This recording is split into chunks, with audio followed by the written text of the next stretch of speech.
Welcome back to Social Life and Peel. I'm your host, Declan Roberts. Now on Beast Mode, this segment, I've brought you guys various things from mixed martial arts training, to hot yoga, to personal training, to diets.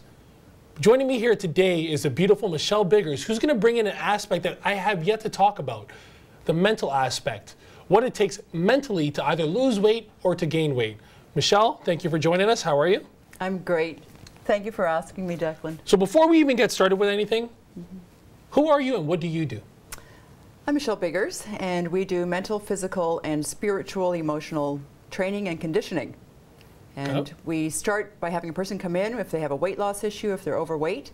That's what brings people into us originally. And then we deal with them on a mental, physical, and spiritual level.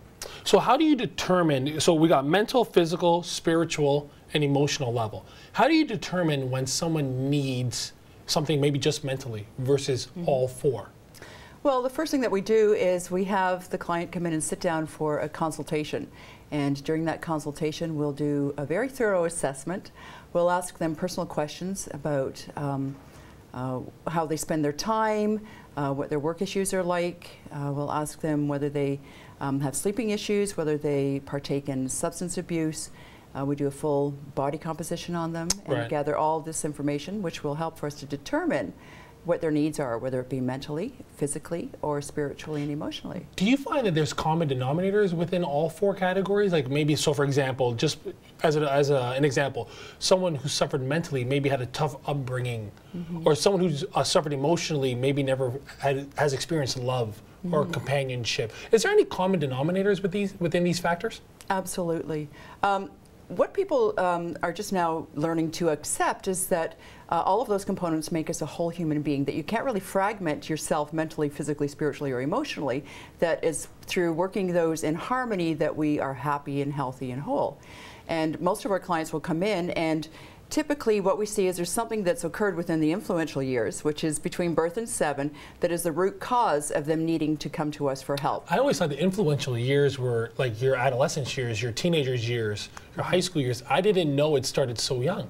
Yes, it's from the age of birth to 7. That's when we are formulated with our long-term beliefs. Our belief systems are really developed at that early age because we're absorbing and observing everything that's going on around us. So that's really how we continue to grow, and we see the world through that perspective. So a lot of people didn't really have a really healthy outlook throughout those years. They didn't form properly. So we go back to that time frame and sort of weed out the root cause of the obesity or the diabetes or the anxiety, and it's all based on fear. So let's, for our viewers that are watching right now, I'm going to pretend I'm one of the viewers. I'm a parent, I have a newborn baby.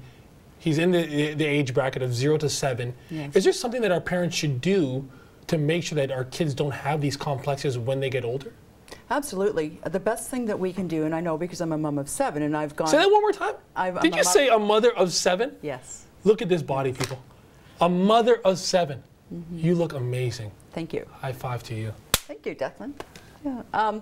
So I think that the best thing that we can do is to role model what wellness looks like, to role model making positive choices when we're given that opportunity, to show how we can overcome difficulties through making the next best choice, to show compassion, understanding, and acceptance in particular. Acceptance is huge to demonstrate for our children so that when they're in situations in their little world in school, that they become accepting and they have the ability to step back and sort of discern what the next best move is. Now, most kids don't reach the age of reasoning until they're 7, but at least they have that template, which is going to stick with them subconsciously so that when they're in that situation, they will have the ability to make the next best move or to make a positive change instead of doing something out of reacting in a negative way.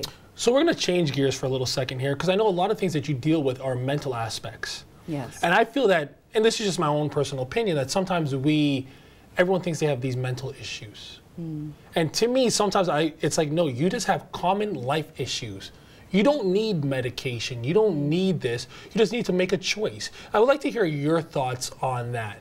Okay, well, first of all, we're most highly endorsed for mental health. We're recognized as being one of the best methods of attaining mental health.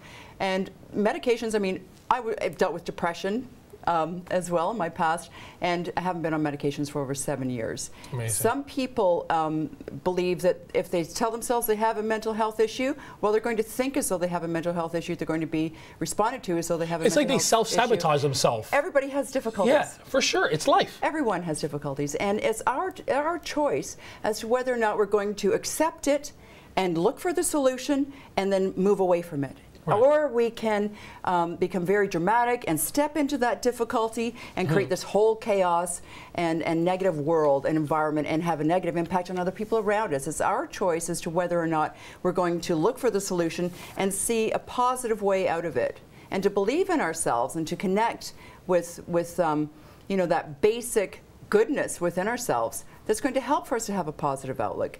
Everybody has mental health issues. Everybody doesn't have mental health issues. Unless there's like a chemical imbalance, I don't believe that you know, anybody is any different. We all suffer from anxiety. It's how you deal with it that shows whether you're mentally healthy or not. We've had clients stop all meds, you know, for anxiety and depression and not need it because they're dealing with the root cause and they see their life in a different way. Which boils down to the one word: choice.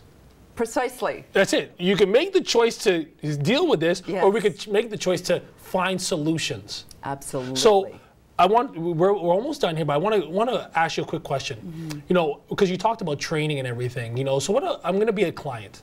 Okay. I want to see how you would deal with me. All right. I'm overweight.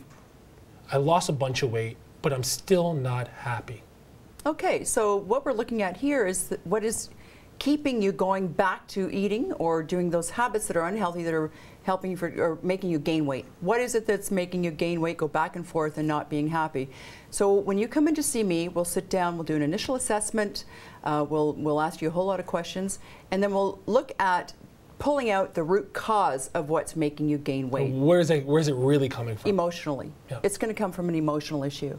And that's what a lot of people don't understand. They go into regular gyms, they get a personal trainer, they count out their reps, and they leave. Nothing has changed.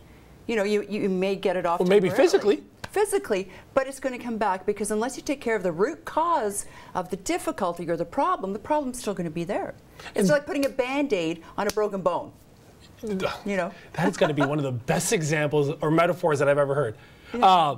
You know, and this is the real reason why I was so happy to have you on the show, because we don't talk or realize how much the mental aspect is almost more important than the physical aspect. Just as much as they say the diet is more important than the working out.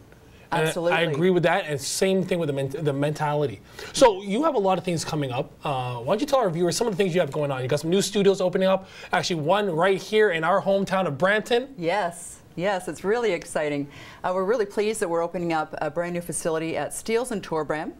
And it's going to have a full yoga meditation room, a fully equipped gym, personal training, self-defense, and a brand new boxing room that's going to be run by Coach William Grant, who is the founder of the Canadian Youth Project, and he's a master So you're also getting involved with the Canadian Youth Project. Yes. Amazing. Yes, and Amazing. We have a 100-acre facility up in Alliston, where we're running boot camps from there, retreats, and doing a lot of great programming. Do you have a lot of men?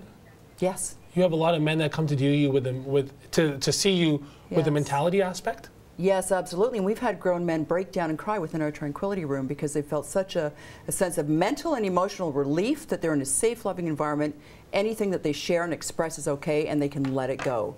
Michelle, yes, this has been fantastic. Thank you very much for coming out. And you know what? I'd like to come to your studio. We're going to tape a little segment there, and we're going to have a good time. How's that sound? That sounds wonderful, Declan. I'm your host, Declan Roberts. This has been Social Life in Peel. We'll see you guys next time with more on what's happening in Peel. So yeah, that was great.